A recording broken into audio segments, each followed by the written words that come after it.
Welcome, everybody, to the 2020 Ohio Anna Book Festival. I'm Michelle Gabola. I'm an Ohio Anna volunteer. I've been involved with the organization for at least 10 years now, and I'm going to be your moderator for the writing and publishing panel. I really miss being in person with everybody at the book festival. It was always something I've looked forward to, the chance to be in a room with so many people that love to write and so many people that love to read. There's such an energy about that. And so I'm really sad that we're not all together in one big room this year, but so grateful that we can still connect this way. So thank you so much for joining. The Ohio Anna Book Festival first started in 2007, and I remember that year, the first festival. We had 10 authors, and there's been a festival every year since. So now we're in our 13th year doing this, and I'm so excited to say that even on this virtual format, we're going to have 140 authors and illustrators represented at the book festival.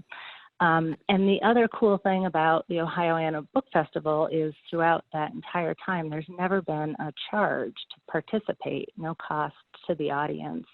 And that's made possible just through the incredible generosity of our authors who are here to provide so much great content for us, and also by the event sponsors. And I just wanted to give a shout out and a thank you to the Ohio Anna Book Festival sponsors, and you can find a list of them on the Ohio Anna website page. So it's my total honor to do this panel because we have really 4 amazing women, an all-women show today, and our 4 authors I think are especially interesting and talented. And so I'd like to kick it off by asking each of them to just describe a little bit about themselves, and then maybe show off the book that they've most recently published and talk a little bit about that book. And I'm going to start with a woman who did something that I've always envied when people can do it. She totally turned a childhood passion into a career for herself. And so Betty Weibel, would you please take it away and tell us a little bit about yourself and your book? Thank you so much, Michelle. I appreciate that. My name is Betty Weibel, and I am from Chagrin Falls, Ohio. And as Michelle mentioned, I am a lifelong journalist and former newspaper reporter before I entered the public relations world. And I have a public relations agency. Writing for me is a passion and a pleasure and a profession. And I wrote the book in this year's festival called Little Victories, The True Story of the Healing Power of Horses. And just to give you a little background, this is a true story from the 1994 headlines of a horrible accident in Northeast Ohio during a heavy winter when a roof collapsed on a riding arena.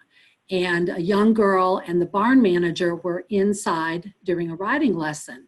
And the young girl was rescued. They were both rescued, and the young girl was uninjured. But the barn manager, Debbie Gaddis, was injured and became a paraplegic. This is an inspirational story. It's a true story of Debbie's journey from that accident to rediscovering her passion for horses. And she went on later that year to get back in the saddle to ride again. And then she also became certified and became a riding instructor in therapeutic riding, and went on to take a leadership role in the industry, become an advocate for people with disabilities, and start a therapeutic driving program. She continues to teach from her wheelchair today at the Fieldstone Farm Therapeutic Riding Center. And this was a story that resonated with me. And as a writer, I love to write about horses as well as travel writing when I'm not writing for a profession. So this is a story that I enjoyed researching for several years, interviewing and creating, and is, as you said, in this year's book festival. So Michelle, that is my quick introduction for you. Thank you, Betty. Just one other tidbit about Betty. Like, you're a serious writer too, right? And could you just please tell the story about how you got yourself on as a commentator at ESPN? Oh, you did do your homework. So my background in as a journalist, I did write equestrian and I did publicity for the National Grand Prix Association. And I used to be the person who would write the questions for the commentators, the sports commentators, until one day some of them didn't show up for ESPN, and they said, "Betty, you know all this stuff. Why don't you do the commentary?" And I put on my PR hat and said, "Okay, I'll do that." And so I got in front of the camera, which I'm not as comfortable in as behind, and commentated the Grand Prix, and that was in Newport, Rhode Island, and went on to do a little bit more sports reporting after that as well. So it's an opportunity, as always, as liberal arts majors, as writers, we have so many opportunities to explore different parts of our genre. And as a profession, I write annual reports and newsletters and public relations clients, but on a personal side, writing books and writing about horses is something that I enjoy doing in my free time. And thank you for that, Michelle. Well, thanks for telling about it. It struck me because it's such a great example of, you don't always know where the opportunity is going to come, but if it comes your way, like, just seize that. So that's great. Congratulations for having a chance to do that. Let's move over to you, Heather. So while Betty reigns from Chagrin Falls, so she's representing the northern part of Ohio here, Heather, though currently living in Michigan, upper northern Michigan, was born and raised in Columbus, I believe, and is a writer and a speaker on a whole variety of topics, primarily for an adult audience, but you've got a breakout now, right, with a new children's book that you've written. Yeah, so this is my newest book, The Griffins of Castle Cary, and it is a children's book for ages 8 to 12. It's my first fiction book. It's my fourth published book, though. So I've been writing, my first three were all for adult audiences, two of them nonfiction about early childhood education, and one a land conservation adventure story. This is an adventure story with ghosts in it, so it gets a little magical here. And it's really fun. I've been at Ohioana before for some of my other books, but it's really fun to be working in fiction for the first time and for working with children. I'm doing, well, when school was in session, I was doing school visits. And now I'm doing virtual videos and things for kids stuck at home. But it's lovely to move towards what I've always wanted to write in the first place. Even as a child, I wanted to write for children about age 10, and now I'm finally getting around to that. I took the back door. I started with the nonfiction and worked my way into fiction. Congratulations. That's cool. When I was reading up about you, I mean, I noticed that you've got quite a bit to say about child education. That's a lot of what you go around and speak about. So, what an interesting perspective you must have on the pandemic and how much education has changed for our children. Yeah. Well, just a quick tidbit on that. I mean, they talk a lot about we need to get back to learning. And I know that what they mean is academic curriculum, but kids are learning right now. They're learning a lot of things maybe they don't even want to know about their families or about the world, but they're learning all the time. Yeah. Well, let's go now next to Nan Kuhlman. Nan, I was just thinking about the segue into talking about you when Heather was talking about starting to write through the back door, because you are a writer and an educator also, and somewhat of an inspiration for those of us that might be taking a non-traditional path to writing, maybe like coming in through the back door. Yes, and it's funny that you should use the word non-traditional, because that's the name of my book. And this is my first book. It's nonfiction. My publisher calls it a collection of linked essays, but what I prefer to think of it as, it's sort of like a combination of memoir and creative nonfiction.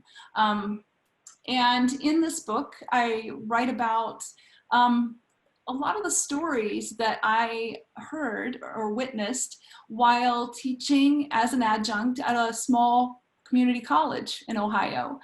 And then it also talks about my non-traditional backdoor, if you will, approach to even how I became an adjunct. I didn't have a master's degree at the time. They needed instructors, but I had been freelancing. And at that time, I think there was a little wiggle room as far as what credentials you needed to teach at a community college level. I did later go on to get my master's degree. You know, for your viewers who might be older, I didn't start my master's degree until I was 52. And yeah, and then I got it, and actually the book was my master's thesis. Well, at least some of it was. I had to finish it, of course. But yeah, this was sparked by my master's thesis. And I currently live in California, which my book talks about how I ended up here. And I'm actually a technical writer. That's my full-time job. I work for a tax consultant in Los Angeles. And I still adjunct on the side, and I freelance. I'm an editor of a small local magazine. So I still have my finger in a lot of different writing pots. That's great. And originally hail from Northwestern Ohio, right? So we've got that part of the state covered. Yes, yes. I was born in Findlay, Ohio. Yep. Okay, so rounding out our panel is another person that I think of as an educator, in addition to being a writer, Jen Knox, who I believe is currently living in the Columbus, Ohio area. And she's an award-winning author who, in addition to doing her writing, does coaching for aspiring writers. So Jen, introduce yourself, please. Hi, everyone. It's so exciting to hear about everyone's background. So yes, I am Jen Knox, and I am author of Resolutions, which is a family in stories is the way that we're kind of framing it. It was my attempt from going as a short story writer to a novelist and not quite getting there, but I'm going to get there eventually. So it's a multi-perspective collection of stories, really surrounding a mother of four who believes that she's cursed and will do anything to save her children from a similar fate, much to their detriment often. So that's a little overview. My background is in education. I was an adjunct teaching English for 10 years, and I worked in the nonprofit world in San Antonio for quite a few years as well, directing a program called Writers in Communities, where we went into prisons and homeless shelters and things like that, and taught creative expression, writing poetry. We would hire a variety of talent to go in, and some of the most amazing work would come out of workshops. And I currently do work as a writing coach, and I like to call myself an accountability partner, because a lot of times writing can be very, lonely, and I'm pretty good at keeping people inspired and getting them connected to their creative why. And I also work at OSU for the Leadership Initiative. So I think that's enough about me. Wow. Well, thank you for the fine introductions. It's kind of humbling when you listen to just the lists of things that the four of you have been able to accomplish. And, many of you are living really busy lives even outside of publishing, the works that you have. So it really is an inspiration for all of us listening to this panel. I want to just start out kind of basically and ask you, since this is a panel about writing and publishing, when did you first start writing? And then also, especially knowing that you're all busy with so many things, where do you find the motivation to sustain it? Heather, do you want to kick us off for that? Well, sure. I think, for many of us, at least for me, I started writing before I could even read or write. I mean, I was telling stories as a child, having them an adult, I would dictate my stories and they'd write it down for me. And I considered myself an author when I was 6, and I couldn't read at age 6. I was late to read. So I've always been an author, but then life gets in the way. So when I graduated from college, I announced that I was going to start being a novelist. I was going to be an author. And my dad said, why don't you get some life experience first? See, my plan was to graduate from college and the next day sit down and start writing novels and then somehow earn a living. So I think he meant go make some money as well, go be independent. So I ran away to sea and became a sailor is what I did right after college, because I was still trying to be that author. So I thought I needed life experience. I ran after it, and I realized I got seasick. But some of those early things from working on boats have now ended up in some of my later writing. So it all works. But I did so many other jobs before. It's hard to just sit down and say, now I'm going to write, especially if you have income and making a living to get in the way of all that. So it took me a while to get back around to it. And I also came up with a lot of excuses. I would say things like, well, I'm going to write books someday, but I have young children right now. Or I have a full-time job. I just don't have time. And finally someone said to me, Heather, you have young children now, but pretty soon you're going to have aging parents, or you're going to have a health crisis, or you're going to have something. These are just excuses. This is your life. If you're writing books, then go write them. And so I realized that she was right. And I sat down and tried to write at 9 p.m. after the kids were in bed and I'd gone to work all day and done the dishes and my husband this and that. And I fell asleep. I didn't write a word. And so I tried the next night at 9 p.m. after that whole scenario, and it didn't work again. And I began to think, I'm not a writer, I can't do this. And suddenly it took me a while, more time than I want to admit, to remember that I was a morning person. And so I did this scary thing of, instead of sitting in that chair trying to write at 9 p.m., I went to bed at 9. And I got up, I set my alarm at 5 a.m. for 1 year. And I started writing my novel, which turned out, after the end of the year, I had a draft of The Griffins of Castle Cary. So whether you're a morning person, or you're a lunchtime person, or you're an evening person, and whether you have aging parents or your own health issues or whatever it is, we all have real life. And it sometimes inspires me to know that Charles Dickens, when he wrote A Christmas Carol, had a really terrible cold. And he just, pushed through it and wrote. So we all get colds and we all have things that get in our way. But if we really want to do it, we have to carve out that time. And for me, it was realizing that there will never be a convenient time to write a novel. So you have to face either the pain of discipline or the pain of regret. And I chose the pain of discipline, of getting up an hour early and writing every day till my family woke up. That's a great story. And I love the contrast between that discipline versus sort of how you started this by saying you ran away and you were a sailor. So you've come a long way there, Heather. Well, there was a lot of discipline on the ship too. Yeah, right.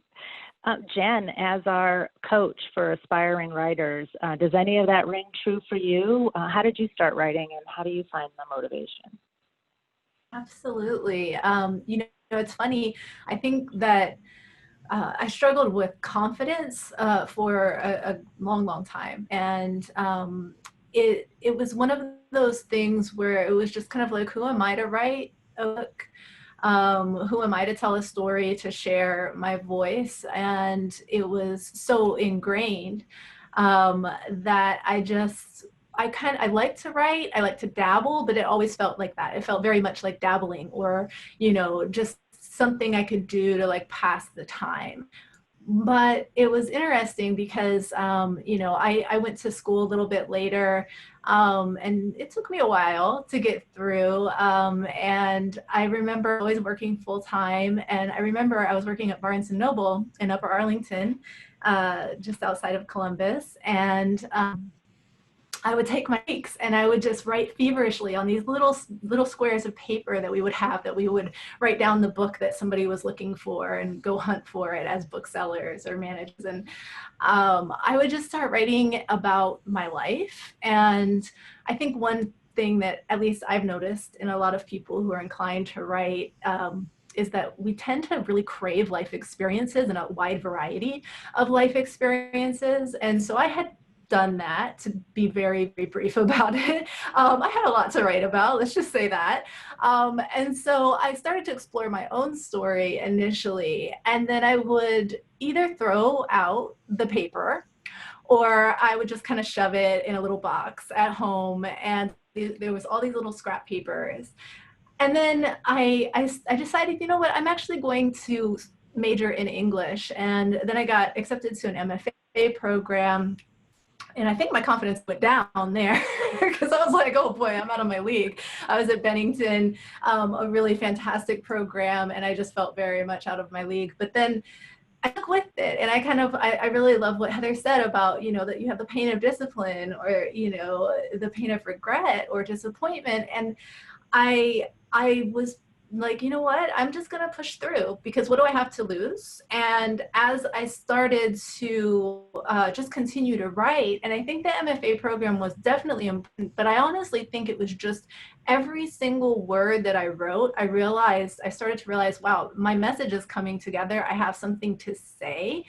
And I started slowly sharing those stories and getting encouragement to continue to do it and to continue to refine my craft as well. And then I started to realize that, you know, this is something that, I mean, to me, it almost feels like a spiritual sort of expression. You know, it's very much, to me, writing is like breathing. It's like, you know, meditation. It's the thing that kind of keeps me going. And so I want to offer that, because I think that art is like that in various forms for different people, and writing is one form of art.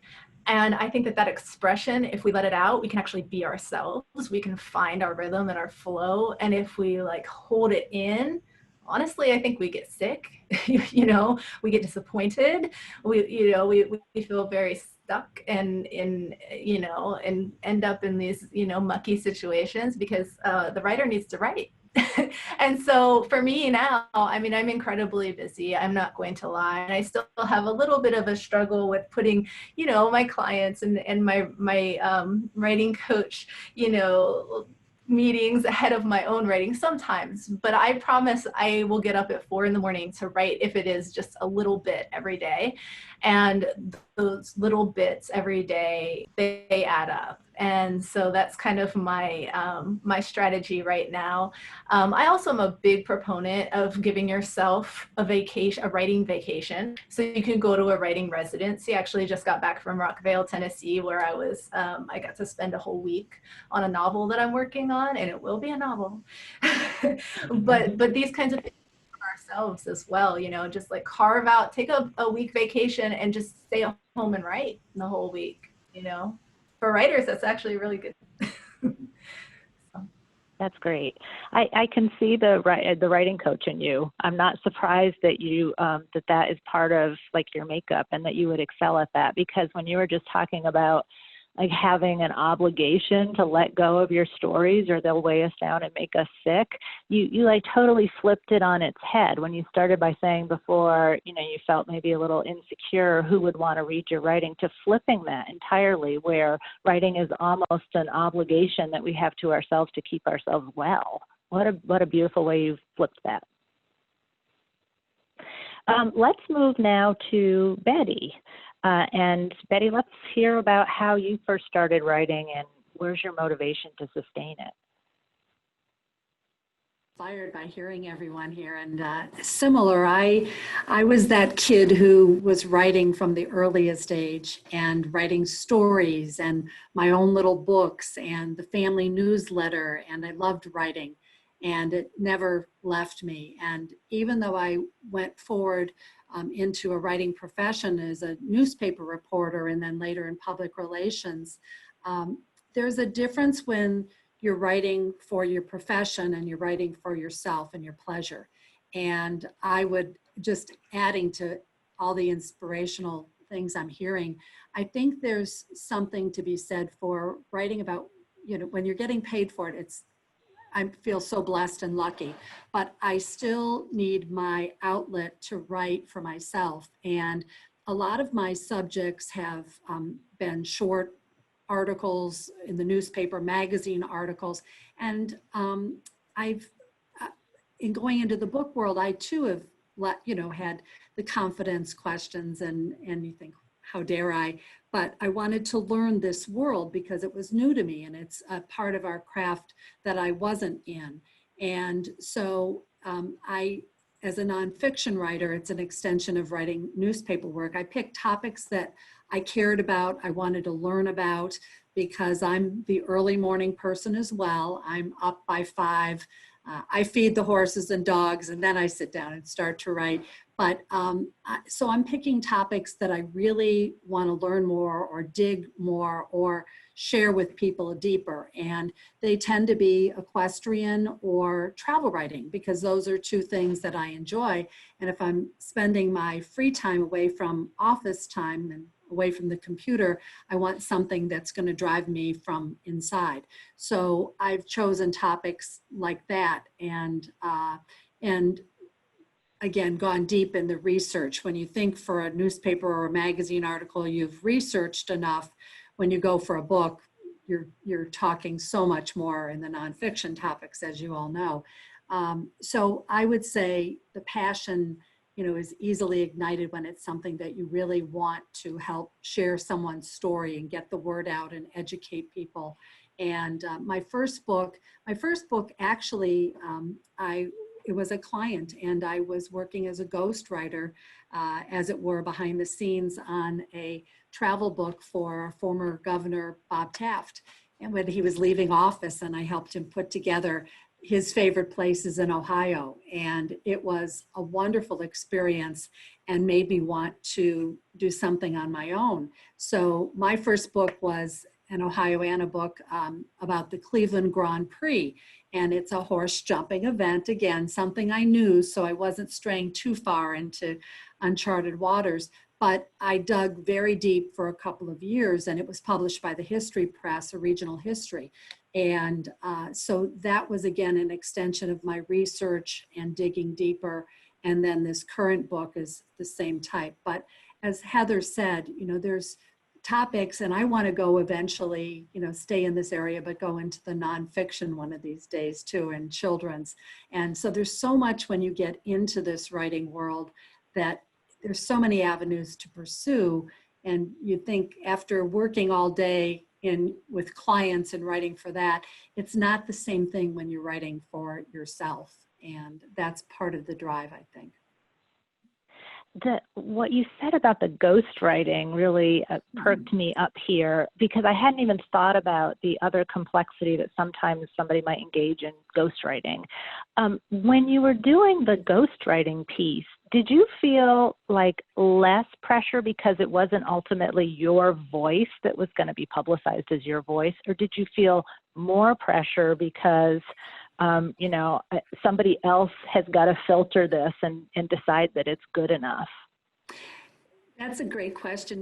Really, public relations writing is ghostwriting, and it's our job to make our clients look good and to express their voice for them in the best possible way. So Governor Taft knew what he wanted to do. He had his ideas, and I just helped put it together for him and get those pieces coordinated. But I think personally for me, I feel less pressure when I'm writing for a client or in someone else's voice. When I put my face and my name out there and my own personal, it's definitely more intimidating to me than doing it on behalf of someone else. I don't know if everyone else agrees, but I find it easier to be a ghostwriter than to put my face out there. Nan, how about you? Tell us a little bit about how you first started writing and where did you find the motivation? Well, I was thinking about this when everyone else was talking. I love hearing how Heather wanted to be a writer from early on. And the first memory I thought of was in 6th grade. We were at a friend's house, and she had just had a birthday, and we said, "Oh, show us what you got." And she showed us, and it was a blank book. And we said, "What are you going to do with that?" And And, she's, well, I'm going to write in it. And the rest of us were like, oh, that's not a birthday present. So I can't say that I had the earliest inklings that I wanted to be a writer, but I'll tell you what, I've always been interested in people's stories. And so my undergraduate degree was, I got it from Bowling Green State University in Ohio, was in journalism. And I have always loved reading real stories about real people. And so I kind of got my start there. And then, of course, like the others have mentioned, you got to make a living, right? So I ended up working in insurance because I was going to get married and didn't want to leave Findlay. And, so you do what you do. But anyway, I kept on freelancing, and it wasn't very easy before the advent of the internet. The internet has made it so much easier. But I kept on freelancing, and I guess I kind of viewed it as a game, and I kind of still do. I'll see something and I'll have an idea, or maybe I've already written something and I thought, oh, this will fit for this, and I kind of sent it in as a game. You can do that now when it's not costing you 40, 50 cents for envelopes and all that type of thing. So that's kind of my approach with regard to writing. Most of my writing right now is deadline driven, honestly. And I appreciate, what everyone has said about the importance of writing for yourself. And honestly, I don't have time right now really to do too much of that, unless it's poetry. Sometimes I'll get an image and kind of jot something down short like that. But that's kind of where I'm at this point with my writing. Well, as somebody that also would need a deadline to get anything accomplished, I so appreciate what you just said about how that can be a very motivating factor in and of itself. Okay, I want to pivot a little bit here and talk about publishing. So when I think about writing and publishing, it just seems to me like they're yin and yang, that the writing just seems to me to be like such an embodiment of your own individuality and the creative process. And then I think of publishing, for right or wrong, as just such a, the work that has to be done, sort of what you have to do in order to get this darn thing out there. So I'm interested to know, what had to happen? You're obviously, all four of you, exceptional writers. So the writing itself was getting itself done. But what has to happen then to get that thing published? Why don't we start with you, Jen? Thank you. Wonderful question. And I so agree that it feels like a whole different world when I'm writing or I'm thinking about anything to do with publishing or promotion or, anything like that. I think that it takes a little of a different mindset. You have to kind of, in a certain way, kind of put on your author business cap and look at what's out there from a pretty pragmatic standpoint. But I think that so for me, my story,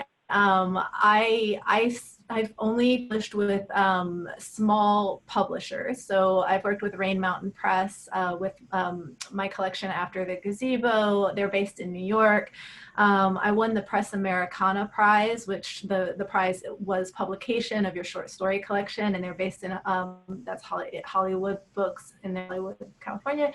And my publisher with Resolutions was Ox Media, and they're in Detroit.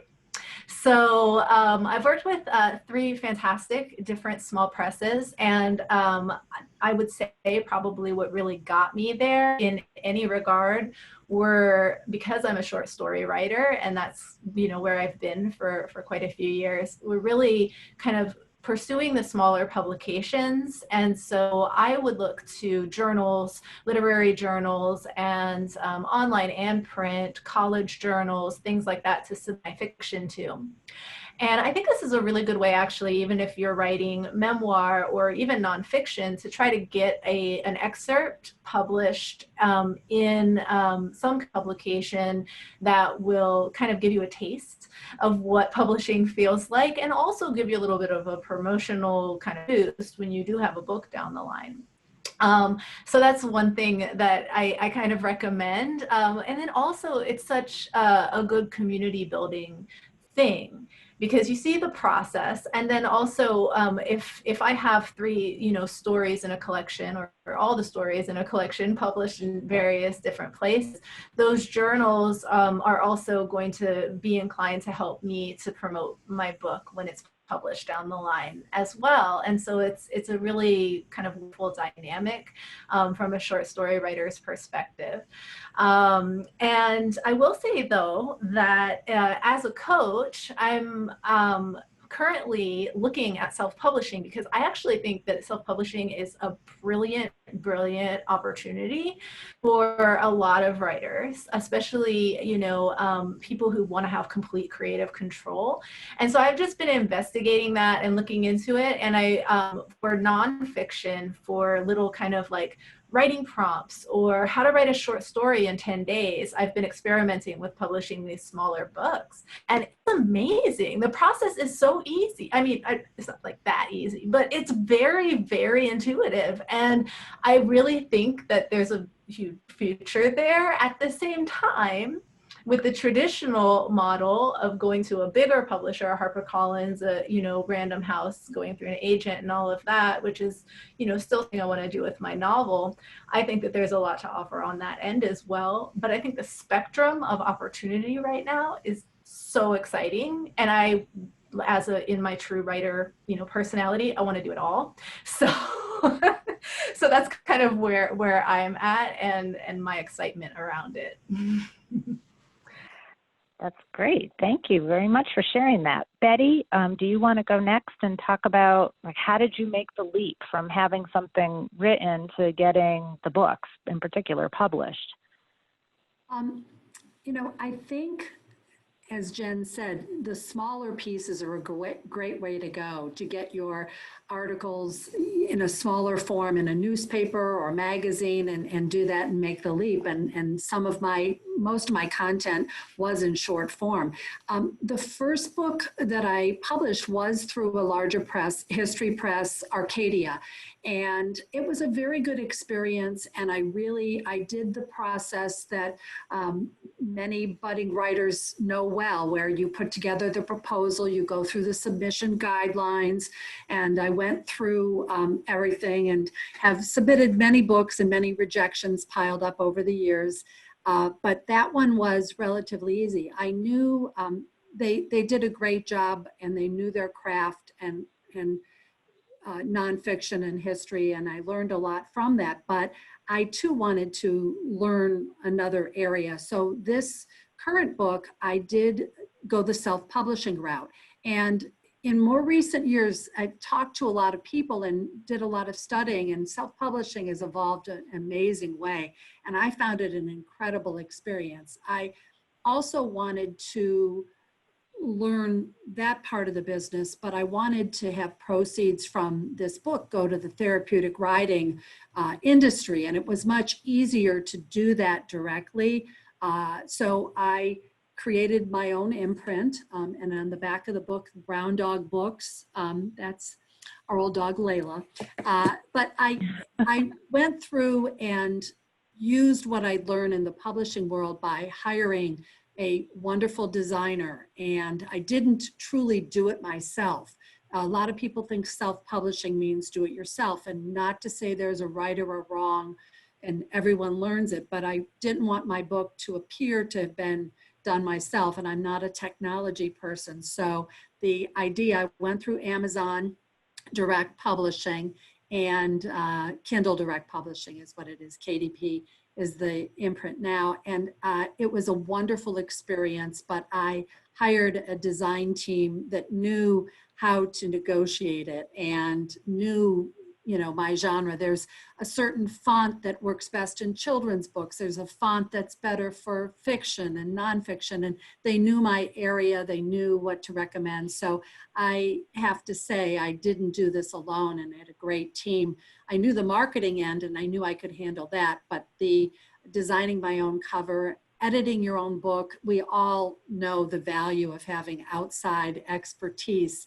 We should never do it ourselves. Anything you write, you should have fresh eyes. So this was an incredible opportunity, and I have to applaud OhioAnna because they have expanded to allow books that are self-published. And years ago, no one would ever have allowed into a book festival or for awards. You had to have gone through traditional publishing. And so they have wonderful criteria and professional editing and certain criteria that they recommend. And I thought that was excellent. So this experience, like I said, I use outside resources, and I've learned a lot about that world. And I think Jen's right. It's not as frightening as it used to be. It's so interesting to hear the two of you talk about it, because it strikes me that we, like, just right about now, are maybe at that, pivot point between when self-publishing really is going to take on sort of a whole new professional angle that allows many more people's voices to be heard. It's kind of exciting to hear you talk about it, because just 2 years ago, when we would do the book festival panels, you didn't hear this type of enthusiasm. You didn't hear about these good experiences with self-publishing, and what you both have described is like, almost, it feels like a whole different world out there. Let me go now to Nan. Can you add at all to this self-publishing discussion, or did you have a different experience with publishing? Well, I have no experience with self-publishing, so I can't really add to that, but I can offer this. And I want to mention the name of I don't know if it's just a website or if it's an app. I don't think it's an app, but it's called duotrope.com. That's spelled DUOTROPE.com. Anyway, this is, it's a service that provides leads for different magazines or agents or publishers who are looking for particular kinds of work. So it's a place to go if you have an article about horses, like Betty. You can research and find different journals or magazines that would be interested in this kind of work. And that's how I, as I mentioned earlier, continue freelancing as I find time. I'll read something and I'll say, oh yeah, I have an idea. I'll write something up, I'll send it out. It's a game, right? And sometimes I get published and sometimes I don't. And that's how I kind of built my my reputation, my writing reputation before the book. But it's also interesting that I found my small publisher in San Diego, Anne Orlando Books, Anne Orlando Enterprises, through duotrope.com.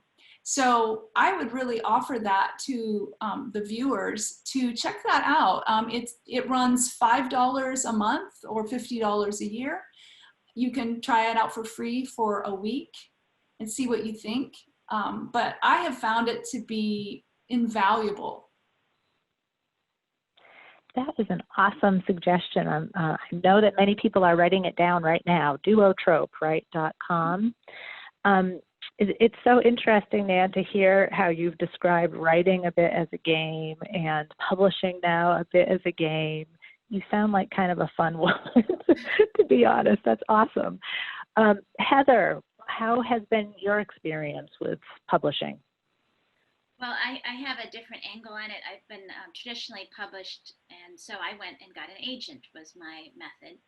And I just wanted to follow on what some of the others said. So Jen was talking about entering contests or literary magazines, getting short stories published. A lot of my fellow writer friends found their agent, or rather their agent found them, because these agents looking for people are looking at those publications, and they're looking to see who wins the contest. So many people I know have found an agent by just doing that. And then, as Betty was saying, it's whether you self-publish or traditionally publish, you have to assemble your team. The traditional publisher gives you the copy editor, the cover designer, the promotion and marketing publicist, all that stuff. But there are lots of different people with all their different strengths. And if you decide to independently publish, that a lot of my author friends go that way, so I hear all their stories, you have to do all those things too. And it's best, like Betty, if you realize I'm not good at all these things, so decide what you're good at and then hire out the rest of it, because your book has to be professional, whether it's traditional or independent. And if you don't have all those skills, which no human does, that means you have to hire those things out.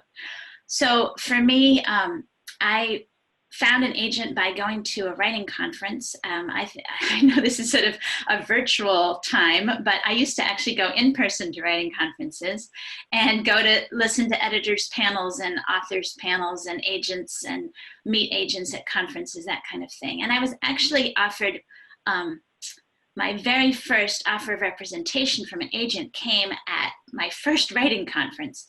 And I had taken, this was for a nonfiction book, and I had taken an online class on how to write a book proposal because I didn't know anything about the publishing side.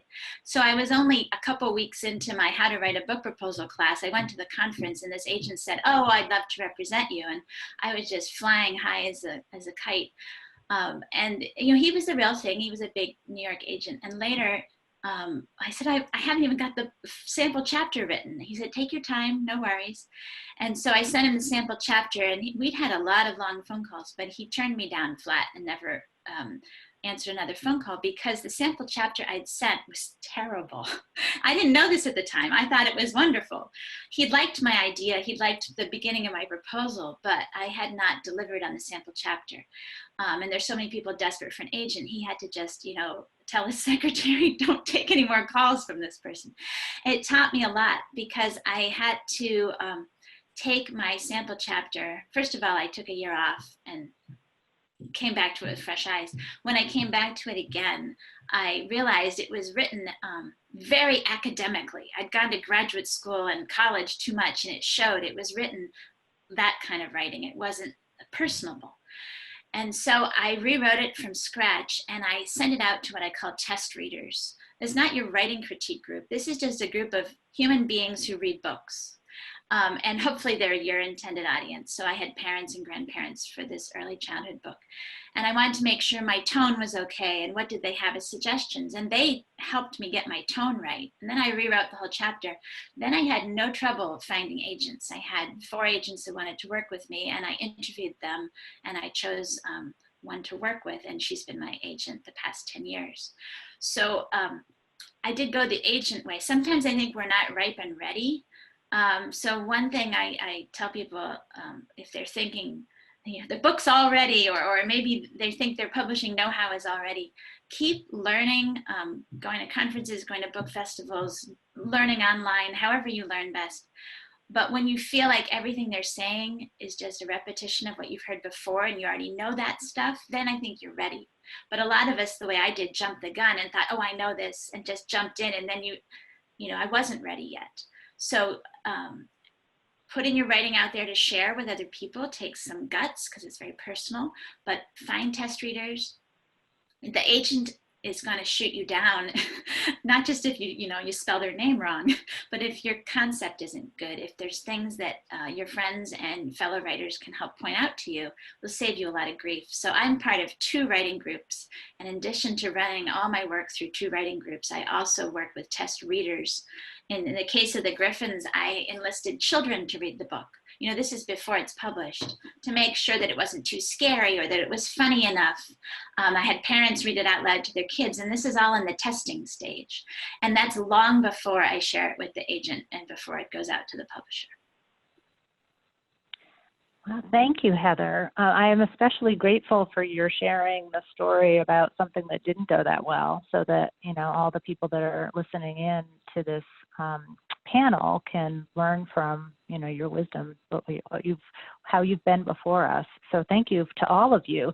I was super interested to listen to the four of you talk about publishing, because we heard some real practical tips, and we also heard four really different perspectives about ways to get your work published. So thank you very much. That was a great diversity of that part of your career. I would like now to talk a little bit about what you're working on right now, if you don't mind.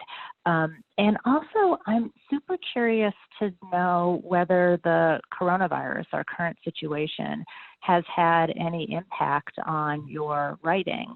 So maybe if you could lump those two things together, like what are you working on right now, and is your life any different, your writing life any different because of our coronavirus situation?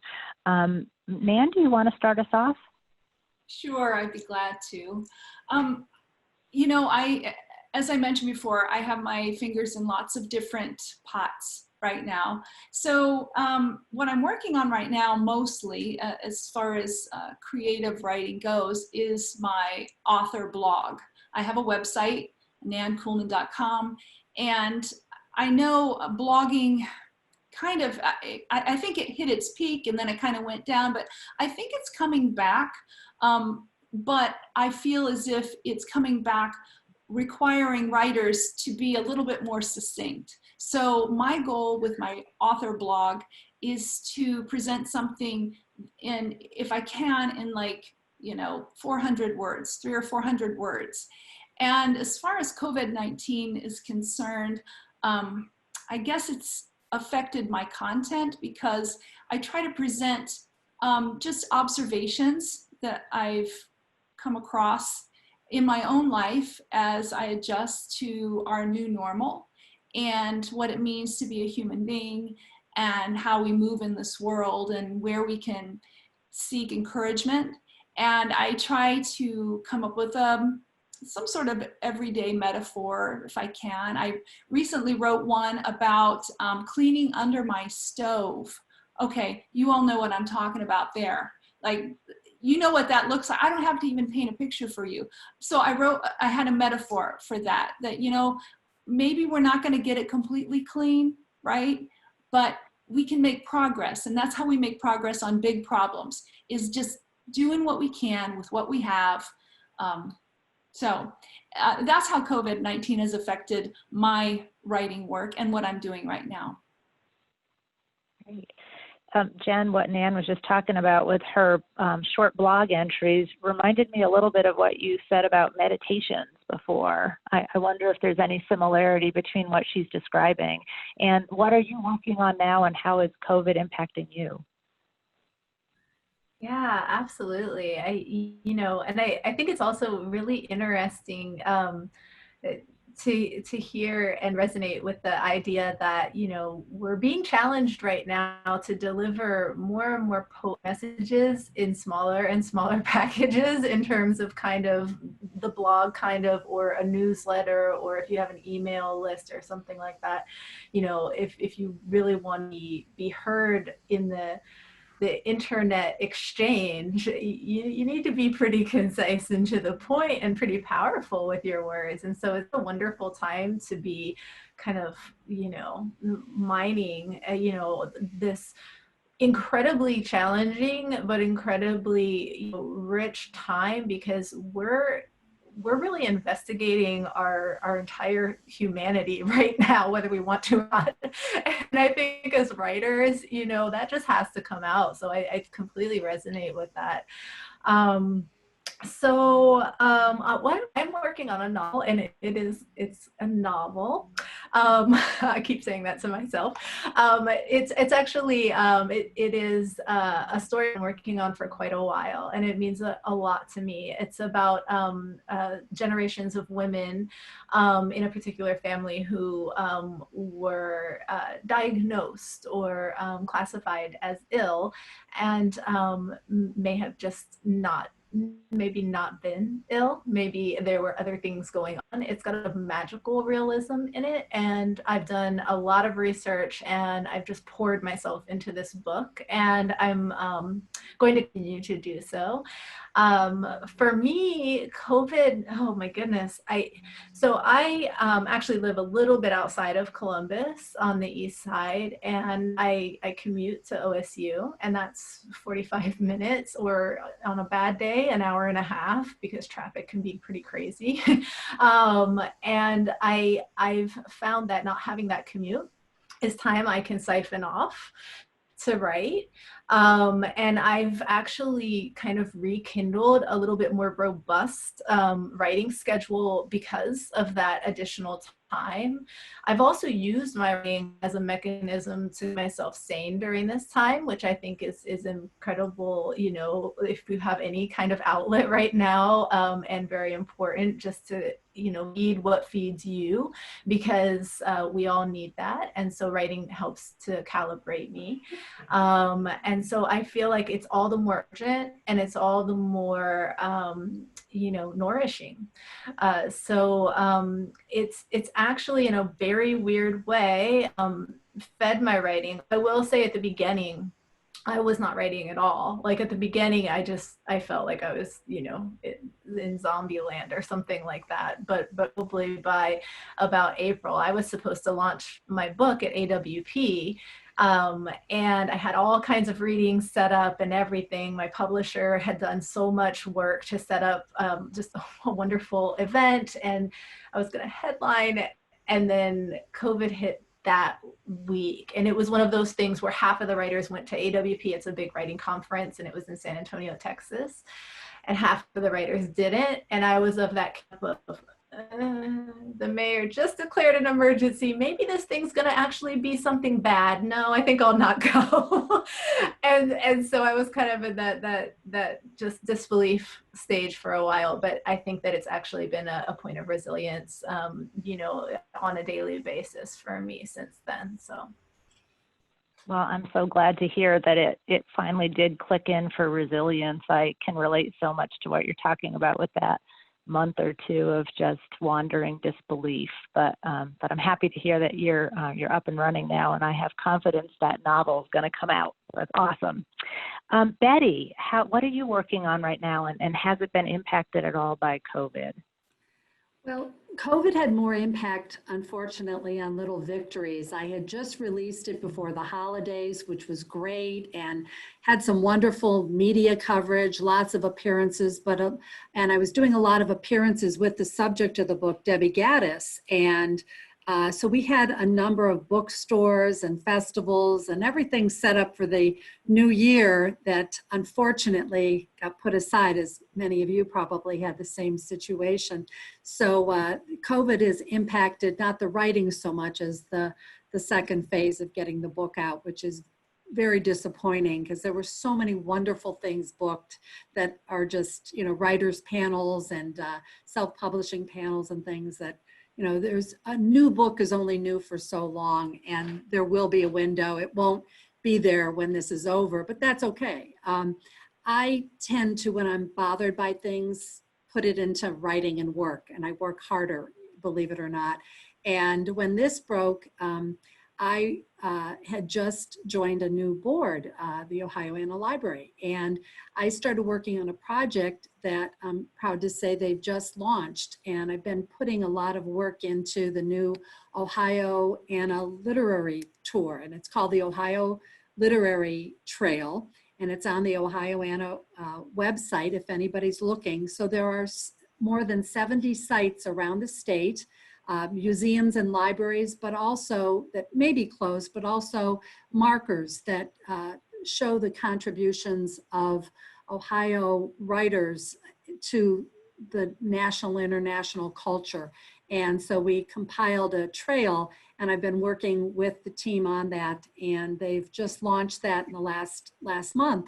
And so I've been kind of putting my energies into that, a little different kind of writing and organizing. And I'm looking forward to the next one down the road and hoping to follow in Heather's footsteps and learn from her wise words on going the children's route because I have some stories I'd like to share there. But travel, writing, and horses, it was a wonderful opportunity to go that direction with an Ohio Literary Trail, and that's my most recent project.